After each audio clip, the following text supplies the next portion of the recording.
Alright, holiday, Saturday.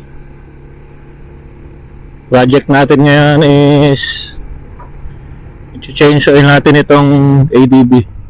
Itong ADB ang dala natin ngayon. Kasi halos 3 months na tong langis nito. Last August pa yung change oil dito. Sa bilis ko kasi itong nasa barko. Kaya hindi masyadong nagagamit. Kaya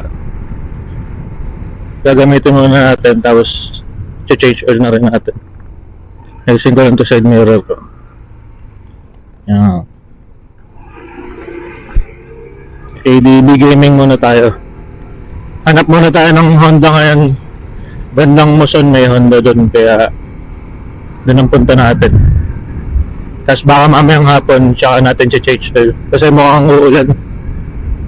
Medyo madilim ngayon pero malamig, masarap yung pakiramdam ngayon.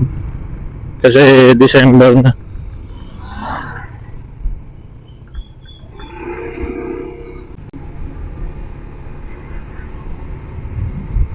Kakamiss mag-ADB. Halos 1 month ko rin hindi nagamit to kasi umuwi kami dito, Saturday, tapos Sunday balik na kami na Maynila. Kaya hindi ko siya nagagamit. Bukas try natin gamitin to para papuntang Philippine Arena. Ikot-ikot lang tayo doon. Basta hindi umulan. Kaya mamayang hapon, maganda rin pumunta doon ng hapon.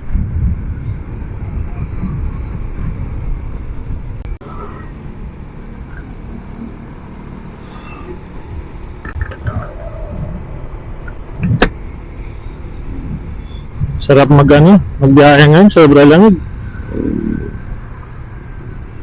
Parang makulimlim lang pero hindi umuulan. Yan to yung mga masarap na panahon eh. Hindi maaraw. Tapos malamig yung hangin.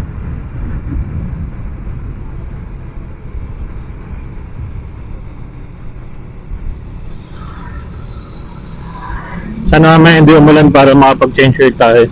Kasi sa garahe lang tayo mag-change oil. Kahit mamayang hapon siguro. Para hindi ganun kainit.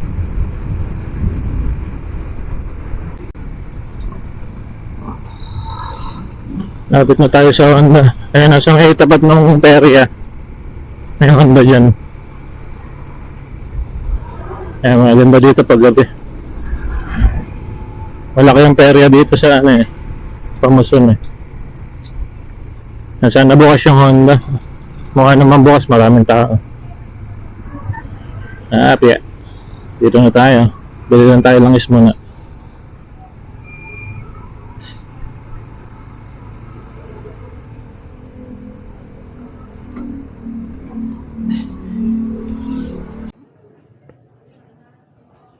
So nakauwi na tayong bahay. Bali itong kailangan natin.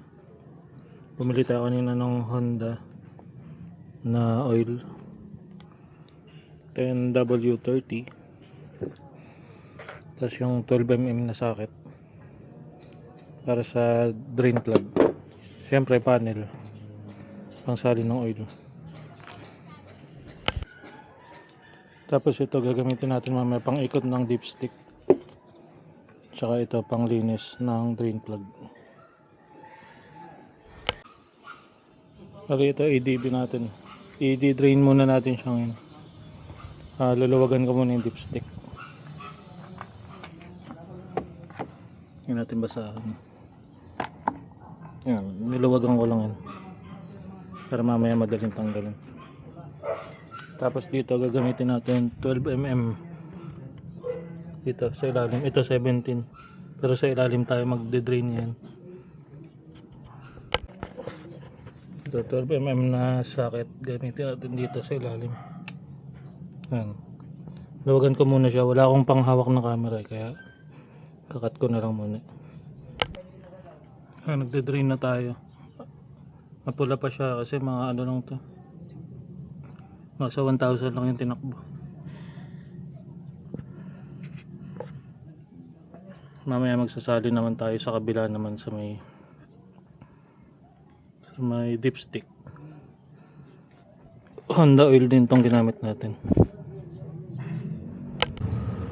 So ang ADB ano 0.75 yung langis after drain. Pero yung iba nilalagay 800 ml na. Pero ito tatry natin. Sundin natin yung 0.75. So nabalik na natin yung drain plug. Dito naman tayo sasalin na natin. 750 ml na Pro Honda.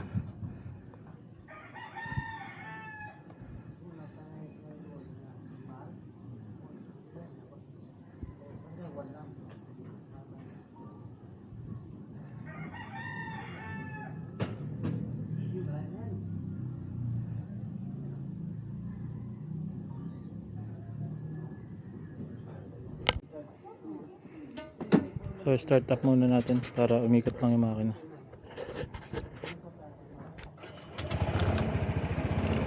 Yan, para umikot lang yung oil. Just double check na rin natin kung may leak. So yung mga susunod na update, follow nyo na lang ako para sa iba pang update ng ADB. Salamat.